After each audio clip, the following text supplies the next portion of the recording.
మనం వీలైనంత వరకు మనం ఎవరం అంటే తెలుగోళ్ళం. మనం తెలుగోళ్ళం. గెజిట్ లో తెలుగోళ్ళు అంటుంది మనకి, గవర్నమెంట్ గెజిట్ లో. మామూలుగా మనల్ని తెలుగోళ్ళు అని కామన్ గా పిలుస్తుంటారు.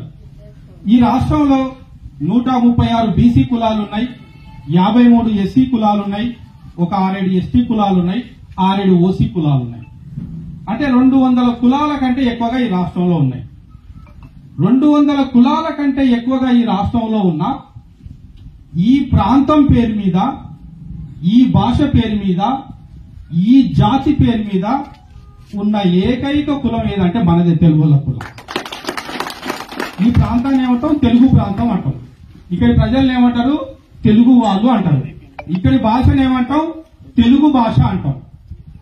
మరి ఈ ప్రాంతం, భాష, జాతి పేరుతో మన పేరు మీద, మన కులం పేరు మీదనే ఎందుకుంది? ఇన్ని కులాలు ఉన్నాయి కదా, వేరే కులానికి ఉండొచ్చు కదా, మన కులానికే ఎందుకుంది? మన కులానికే ఎందుకుందంటే ఈ ప్రాంతంలో మొట్టమొదటి వారసులం ఈ ప్రాంతానికి మనమే మొట్టమొదటి వారసులం. మనం కాబట్టి అది. మా ఇంటి పేరు పెబ్బేటి. మా నాన్న చెప్తుండేవాడు, పెబ్బేటి అని ఎట్లొచ్చింది అని అంటే, అరే 200-300 సంవత్సరాల కింద పెబ్బేరు నుంచి 4 అన్నదమ్ములు వలస వచ్చింది ఇక్కడ. పెబ్బేరు నుంచి వలస వచ్చి వాళ్ళు ఎవరంటే పెబ్బేరోళ్ళు అని పెబ్బేటోళ్ళు అని అయిందని. ఆ ప్రాంతం వాళ్ళం కాబట్టి మాకు పెబ్బేటి అని వచ్చింది. ఆ ప్రాంతం వాళ్ళు కాబట్టి మాకు రాకపోతుండే. మనకు తెలుగు అని ఎందుకు వచ్చిందంటే ఈ గడ్డకు మొట్టమొదటి వారసులం మనం. తర్వాత మిగతా వాళ్ళంతా తర్వాత వచ్చినటువంటి వాళ్ళు. అంటే ఏ జాతికి లేనటువంటి హక్కు మన తెలుగు జాతికి ఈ గడ్డ పైన ఉంది.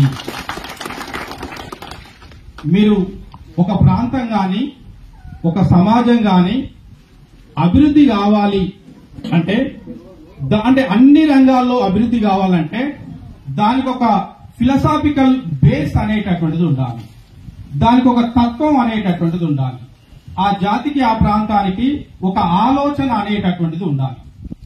మీరు ఆఫ్రికా దేశాలలో ఇంగ్లీష్ వాళ్ళు అక్కడికి వెళ్లి అక్కడ వాళ్ళు పరిపాలన చేస్తూ ఇంగ్లీష్ భాషను వాడుతూ మొత్తం బ్రిటిషర్స్ ఆక్రమించుకున్నప్పుడు గుగివా థియాంగో అనే ఒక గొప్ప రైటర్, ఆయన కూడా ఇంగ్లీష్ లోనే రచన చేసేవాడు.